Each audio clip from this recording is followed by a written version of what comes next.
I've got ZOPO Speed 7 and let me show you how to locate IMEI number on the following device.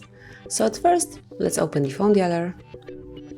This will be the quickest method, and enter a secret code which is *#06#. And as you can see here, you've got both IMEI numbers for your device. Click on OK to go back, and now let's go to the home screen, then open the list of all applications, find and select the settings over here. Scroll down to the very bottom of the list and tap on About Phone. Then scroll down a bit and go to Status. And here under IMEI information you will notice the IMEI numbers for your device, and then a bit lower you will find serial number. So that's it.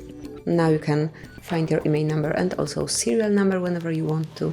Thank you for watching. Please subscribe our channel and leave the thumbs up.